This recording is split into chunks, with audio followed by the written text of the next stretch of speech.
ஒன்பது கோளும் ஒன்றாய் காண அங்கு கற்பகம் என்னும் கடவுளின் மெய்யில் சூரியன் முதலாய் 9 கிரகமும் பலவித குணங்களை கொண்டிருக்கும் எங்கள் கற்பக தருவில் அவை வரும்போது ஒன்றாய் சேர்ந்து பலனளிக்கும்.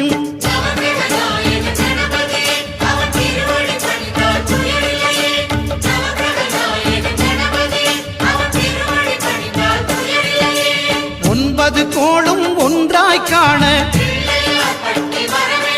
அங்கு கற்பகம் என்னும் கடவுளின் மெய்யில்